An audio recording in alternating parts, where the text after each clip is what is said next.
आज से ठीक 10 साल पहले रिलीज हुई थी बाहुबली द बिगनिंग, जिसने बाहुबली यूनिवर्स की शुरुआत तो की ही थी, बट उसके साथ इंडियन सिनेमा के हिस्ट्री को हमेशा के लिए चेंज करके रख दिया था। मेरी तरह से बहुत से लोग होंगे जिन्होंने उस वक्त थिएटर में जाकर इस मूवी को एक्सपीरियंस नहीं किया होगा। पिक और नॉट, क्योंकि एस राजामौली ने बाहुबली 1 और बाहुबली 2 दोनों को लेकर और फिर दोनों को मिलाकर एक movie Baahubali the epic theatres में रिलीज किया है। बट क्या ये मूवी कुछ नया दिखा पाती है या फिर पुराने मूवीज में जो स्टोरी थी वही फिर से हमें दिखाया जाता है? तो इस बात का आंसर है कि फिर से रीशूट तो नहीं हुआ है, इसलिए पुराने मूवी में जो एलिमेंट्स थे वही हमें यहाँ पर देखने को मिलते हैं। बट उनमें बहुत ज्यादा काट छांट की गई है, बहुत सारे सीक्वेंसेस गाने काट कर निकाल दिए गए हैं ताकि दोनों मूवीज जब एक साथ आए तो एक सीमलेस एक्सपीरियंस ऑडियंस को मिल सके। उसके साथ ही मूवी को बहुत ज्यादा एनहांस भी किया गया है थ्रू एडिटिंग टेक्निक्स। इस बार जब तुम मूवी देखोगे तो तुम्हें लगेगा कि मूवी बहुत ज्यादा कलरफुल है, शार्प है और कॉन्ट्रास्ट भी तुम्हें ज्यादा मिलेगा। तो डेफिनेटली जब तुम इसे एक बड़े स्क्रीन पर देखते हो तो तुम्हें एक बहुत अच्छा विजुअल एक्सपीरियंस मिलता है। सच बताओ तो मूवी को जब देखने जा रहा था तब मुझे इससे कुछ ज्यादा एक्सपेक्टेशंस थी नहीं, क्योंकि स्टोरी तो हमने पहले से ही देख रखी है। बट यार थिएटर्स में जब लाइट्स ऑफ होती है और मूवी स्टार्ट होती है तब तुम वो सब कुछ भूल जाते हो। इसी से हमें ये भी पता चलता है कि एस राजामौली एक कितने बड़े डायरेक्टर एंड राइटर है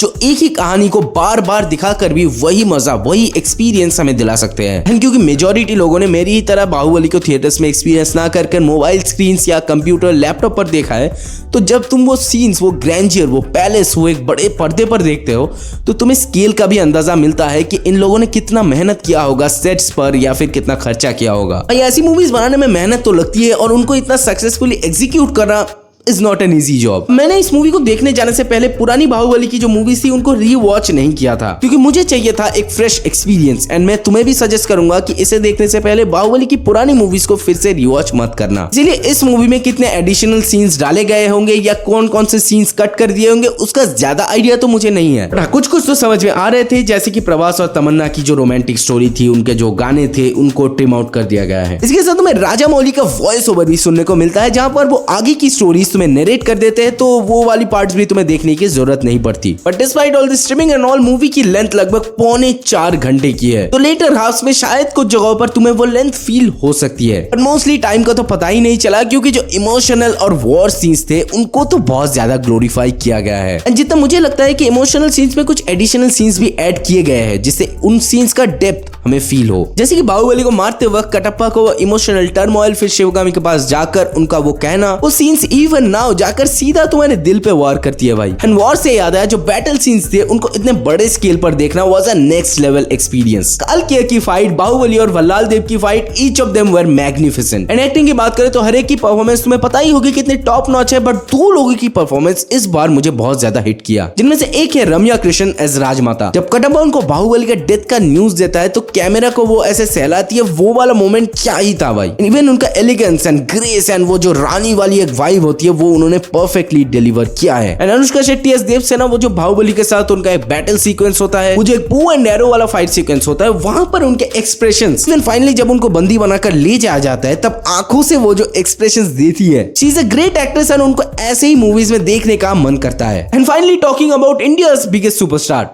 मरना है क्या? मरना तेरे को डर नहीं लगता?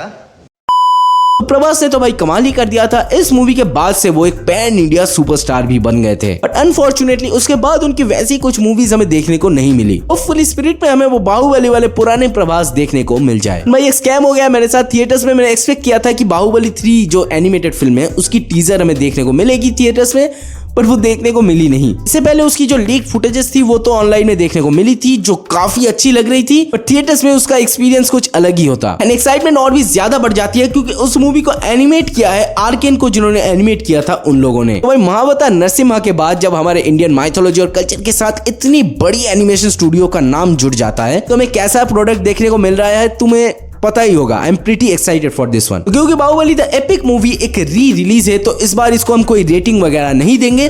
बट अगर तुम अपने नॉस्टैल्जिया को फिर से रिलीव करना चाहते हो और एक बड़े स्क्रीन पर बाहुबली के ग्रैंडियर को एक्सपीरियंस करना चाहते हो तो डेफिनेटली जाकर इस मूवी को चेकआउट जरूर कर सकते हो। It was really a great experience watching Baahubali on such a big scale. ऐसा लग रहा था कि काश इसे और भी बड़े स्क्रीन पर देख सकते, बट इसीलिए कहता हूँ चैनल पे अगर नए हो तो वीडियो को लाइक और चैनल को सब्सक्राइब जरूर कर लेना। तो के लिए हम मिलेंगे आपसे अगली वीडियो में। जय माहेश्वती।